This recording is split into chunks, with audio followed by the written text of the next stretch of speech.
Olá, eu sou o Wellington Júnior, sou pesquisador do mestrado em Artes Cênicas da Unirio, desenvolvo uma pesquisa nesse mestrado sobre a escuta da encenação, que trabalho a partir das obras A Gente Se Vê Por Aqui e O Grande Sertão Veredas, de Bia Lessa. A Gente Se Vê Por Aqui, do Nuno Ramos. Queria agradecer muito à Abrace, a toda a equipe da Abrace, a UGT também, pelo acolhimento dessa pesquisa, nesse momento que a gente está vivendo. Dizer que aquilo que eu vou apresentar está em processo, porque agora que eu estou começando a desenvolver a pesquisa, e é muito bom fazer essa troca de informações, essa troca de olhares, para que a gente possa perceber, deslocar conceitos também. Muito obrigado. Então, agora eu vou colocar aqui um PowerPoint para que a gente possa dar prosseguimento a essa minha fala.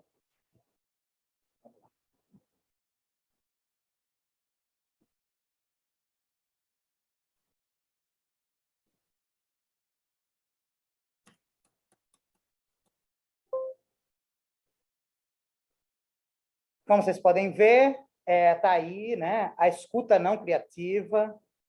Essa é uma cena do espetáculo A Gente Se Vê Por Aqui, essa performance do Nuno Ramos, que ele apresentou no Porto Alegre em Cena e na Mostra Internacional de Teatro de São Paulo. Antes de falar, né, dessa performance, eu queria falar da minha vivência com a escuta, né?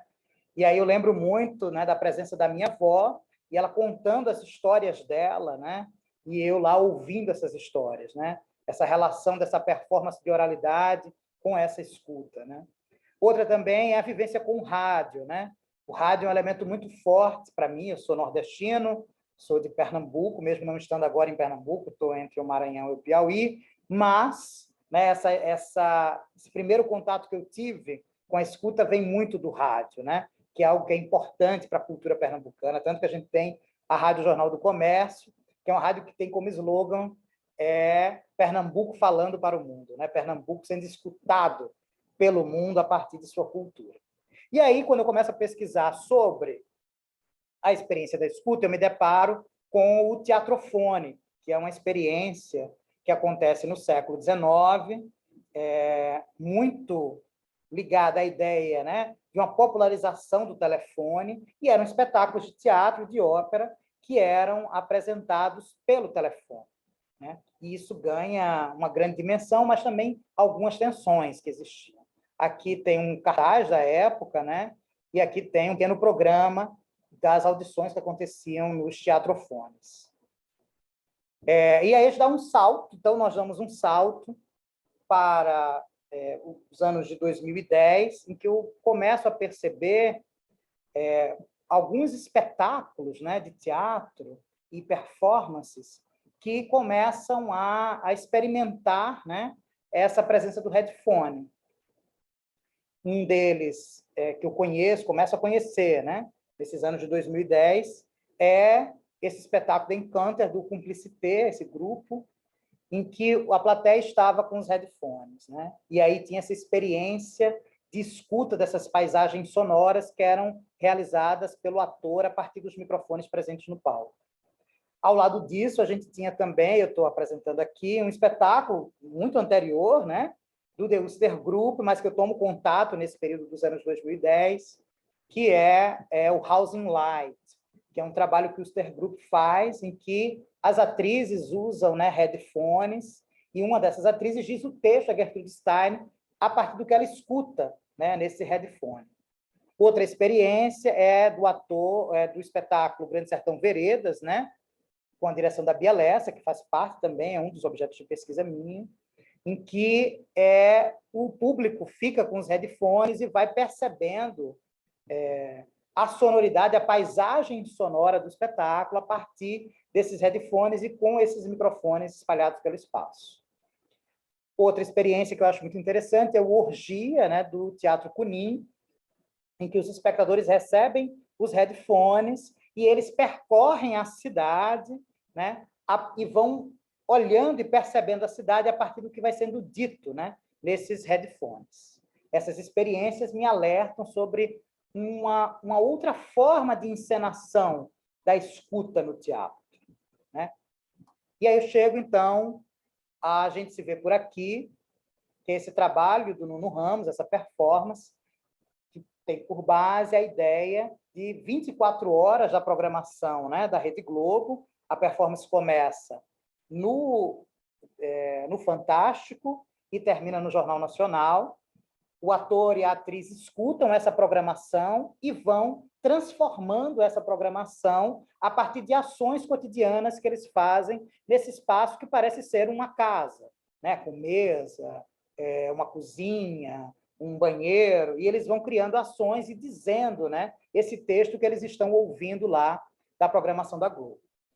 Então, na minha pesquisa, eu comecei agora a perceber algumas formas que vão constituindo essa dramaturgia sonora e que dialogam diretamente com essa dramaturgia televisiva, né, que eles estão escutando.